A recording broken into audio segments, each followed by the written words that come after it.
Coincidiendo con la festividad del Padre y de San José, el día 19 de marzo, se celebra la tradicional matanza en Cangas de Onís. Allí, prestigiosos cocineros de la región van a cocinar a la antigua usanza el picadillo. Nos van a enseñar cómo se hace un chorizo. El afortunado compañero que está allí viéndolo todo es nuestro compañero Pedro. Pedro, buenos días.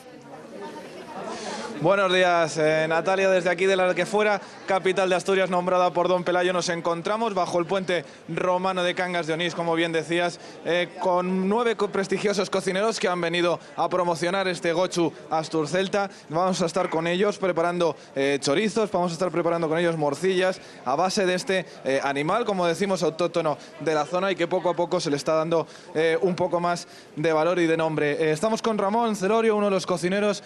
Cuéntame, sobre todo para empezar, ¿qué diferencia podemos encontrar entre este tipo de cerdo y el ibérico que normalmente se conoce? Bueno, pues lo primero, el gochu asturcelta es una raza pura, que bueno, no es una raza que se hizo genéticamente, sino es pura. Y luego, bueno, pues los gochos están sueltos, están con las madres, lo que pastean por el prado solamente con la leche de las madres y lo que pastean. Entonces, bueno, pues sabemos que tenemos una gran calidad en esos gochos, ¿no? Pedro, lo que están vosotros cocinando... estáis preparando chorizos. Eso. Sí, dime, Natalia. No, eso te iba a preguntar, que exactamente ahora qué estaban haciendo, pero ya lo vemos, chorizo. Esto es una morcilla, ¿verdad, Ramón? Esto es una morcilla, sí. Vaya, hemos Cuéntame, fallado. ¿cómo lo hemos preparado? Para la gente que sabe que está muy buena y sabe comerla, pero no sabe prepararla. ¿Cómo se prepara? Pues aquí se hace en esta zona con cebolla, calabaza, grasa de cerdo, perejil, orégano, pimentón dulce, picante y sal. David. Has apuntado, Pedro, ¿no? La receta. Con esta... Yo ya la tenía apuntada, Natalia. Yo lo decía por ti porque sé que tú no la tienes apuntada. Luego lo vemos que lo estamos prensando y lo metemos todo en la tripa, sí. Y después lo cocemos. Y después lo cocemos y lo colgamos en los palos, ¿eh?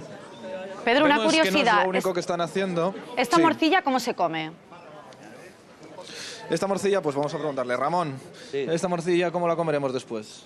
Pues con una fabada, con un pote asturiano, con unos garbanzos, con lo que queramos, con cualquier tipo de... Incluso con pan también vale, ¿no? Con pan también vale, por supuesto.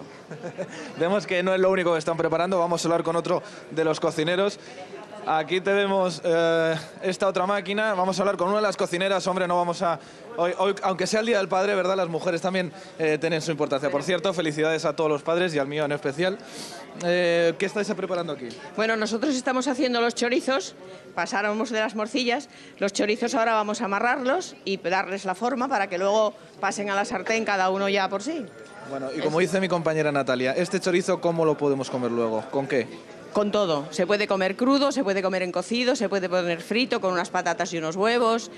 Esto se puede compaginar con cualquier cosa. Teniendo una buena materia prima, el acompañamiento es lo de menos. Por favor, bueno, Pedro, Natalia, se me pues está haciendo la boca agua. Cocineros. Sí, es increíble. Me quedo con estos 9 cocineros. Voy a ver si, ya que estoy aquí, me quedo con algo y ya te cuento luego con qué me lo he comido. Hombre, yo creo que más que contarnos, nos puedes enviar un poco, aquí a la mañana de la 1, esa morcilla, ese chorizo, para que lo probemos.